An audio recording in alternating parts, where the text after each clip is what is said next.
Yo! What's up mga kalapatids?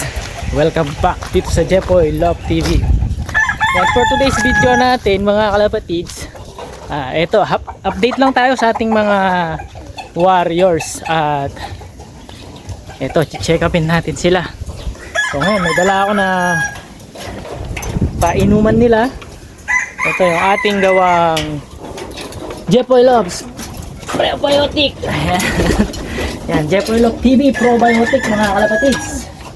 At eto, ibigyan natin yung ating mga warriors. So tapos na silang kumain mga kalapatids, at papainumin na lang natin sila.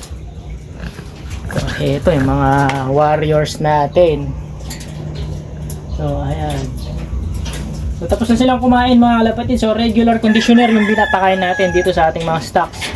At nilagyan natin ng Integra 3000 pellet at mais. So yun yung binigay natin dito sa ating mga warriors. So meron nga pala tayong nakaload mga kalapatids, yung ating dalawang North Warriors sa SFPC club natin. Si Palawi at si 104 natin yung nakaload. So iniload natin sila kagabi doon. So aabangan natin sila bukas.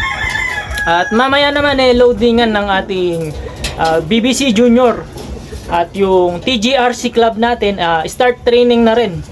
So Concepcion Tarlac yung release point naman ng ating TGRC club. So itong ating mga medyo mga binata at dalaga na warrior, so ito-training na natin itong mga medyo may edad-edad na, yung kaya na sa training. Yan, sasakay na natin mamaya. At ay update ko na rin kayo mga kalapatids dun sa ating mga breeder. So ayan, mayroon tayong good news sa mga breeder natin. So ito, papainumin muna natin sila.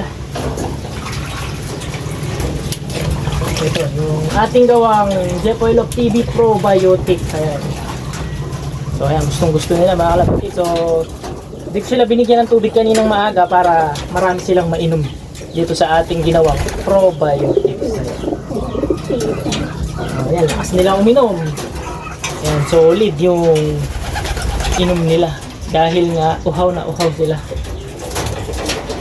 So apan sa ating mga nakalaban mga kalapatids, dun sa mga conditioning nila, all goods yung condition ng ating mga warriors. So hindi tayo ganong nakapag-update about sa conditioning natin dahil nakatutok tayo sa kanila mga kalapatids. Lalo na nung last week, hindi tayo nakatutok. So umina yung ating mga warriors dahil nga na ospital si Mrs. nung last week. At siyempre unahin natin yon. So good thing is naka-ranking pa rin yung ating naka FR1, FR2 at Derby. So naka-rank number 1 pa rin yung ating isang ibon, si 104. Pero yung isang ibon naman natin, si Macho, yun sa last video natin hindi nga nakauwi. Hanggang ngayon wala pa rin si Macho. Yun lang yung nandito natin. Hindi na natin niload dito sa pip-flap ng BBC, yun si Sexy Bearcat natin. So hindi na natin siya niload. Ipapahinga na lang siya pang motivate kay 104. Siya yung ginamit natin na pang motivate dun sa nakalaban natin sa norte. So ayan, tara check upin natin yung ating mga breederan at meron tayong magandang balita mga kalapatids. So dito mga kalapatids, check up natin itong ating isang ibon dito. So eto, meron silang isang YB. Ayan yung magandang balita natin at nagpisaan na itong ating mga nakasalang.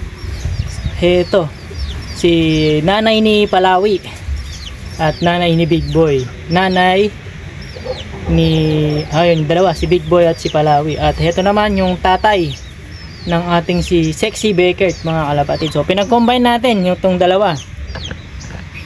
So naka isa yung napisa dun sa kanilang itlog, yung isa hindi siya nag-fertile. So ayan, so suksukan natin ito ng possible BBC mga kalapatids dahil siya yung nag-iisa. So isang set lang kukunin natin na BBC combine HBC. Ayan. So siya yung susuksukan natin pang south natin next year. Ayan mga kalapatids. At update na rin natin itong isang warrior pala natin mga kalapatids. Heto yung binalian ng paa. Heto yung anak naman ni Palawi. So dun sa Facebook page natin, dun natin to ipinost. Heto yung isang ibon natin. So medyo nakaka-apak-apak na yung kanyang paa. So sayang at binalian talaga to mga kalapatids. Ito yan, update lang natin. So titignan-tignan natin kung mailalaban pa natin ito. So good thing naman is yung pakpak walang damage, yung paa lang ang meron. So siguro hindi naman ganong mahirapan ito kung sakali. So itatry natin, ita-training pa rin natin. Titignan natin yung magiging performance niya, kung mailalaban pa ba siya. So ayan, tara, doon sa kabila tayo mga kalapatids. Dito naman, heto yung mga YB, full sibling ito ni Palawi mga kalapatids. Heto yan, kaganda. So malapit na rin itong iwalay. At meron na ring itlog itong sitter natin. Ito, sitter natin kapatid ito ni Blue Bar Liit. At yun yung ating Claveria finisher, si Pandemic Girl. Heto. At yung dalawang YB na to, possible stock natin. Yung isa ilalaban natin. Dahil nga yung tatay nila wala na. So namatay yung tatay nila. So bali tatlo silang iniwan na lalaki mga kalapatids. Dun sa flyer slope natin meron ng isa na cock. So itong dalawa na to sana maging cock din sila para maipalit natin dun sa kanilang tatay. Tara, dun tayo sa kabila. At dito naman mga kalapatids, ito yung ating lap winner na si White Flight. Multiple pulling winner, multiple side bet winner. At lap champion ng San Narciso, Quezon. At ka-pair niya ito si Miss Ana mga kalapatids, yung latest finisher natin ng BBC. Ito mga kalapatids, meron na rin silang dalawang YB. Ayan. So lulusog ng mga YB. So titingnan lang natin. Ito medyo matapang itong si Ana. So ayan, gaganda mga kalapatids, lulusog ng mga ibon yan. So possible cock and hen ito mga kalapatids. Dahil maliit pero di pa tayo sure, pero maganda cock and hen nga. Ito, yan. So napakaganda mga kalapatids at meron na tayong naipalabas dito sa ating dalawang lap winner and finisher. So susuksukan natin ito ng isang comb ring, yung isa maring stock natin. At yung isa ilalaban natin. So meron na silang naka-ready na Cosa Club naman. So ayan, nag-change plan tayo mga kalapatid. So dati puro BBC sana kukunin natin. So change plan tayo. At Cosa Club yung kinuha na natin ng ring. At possible baka sa PUF MPFL Club yung kunin natin na isa. So mga 2 araw pa 3 araw susuksukan na natin ito. O ayan, makikita natin kung ano yung isusuksok natin. Yan, i-update ko kayo dyan. So ayan, gaganda yan ng ating mga future warriors or future champion dito sa Jepoy Love TV. Sana yan, dito naman mga kalapatids, ito kilala nyo rin to sigurado, si Amaya natin mga kalapatids, yung 80 overall young bird category. Yan, knockout winner. At heto naman yung kapares niya, si tatay ni Big Boy, si Big Boy Senior. So ayan, Patibayan winner, open, and YB Patibayan winner, itong ating ibon. Ayan, 80 overall champion. At meron na rin siyang YB, ayun, matapang din itong si Amaya Gold natin. Tingnan lang natin yung mga anak mo. Yan, wait lang. So ayan, meron silang mga ginawa nilang pugad, yung malunggay mga kalapatids. So ayan, matapang, ayan na lang natin mga kalapatids, baka mas stress pa. So ito yung mga good news natin dito sa ating vlog. Ayan, nagpisaan yung ating mga naglilimlim, lalo pat itong ating mga latest winner and finisher.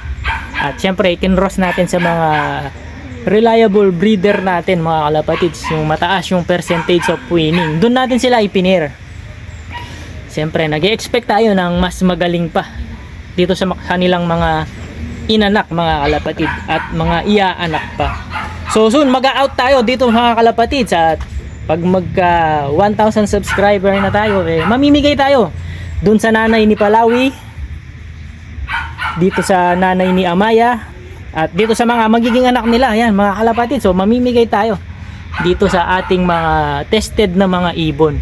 Yan, pagka nagka 1,000 subscribers na tayo sa ating YouTube channel, yan, pamimigay natin lahat mga kalapatids yung mga lahi nito.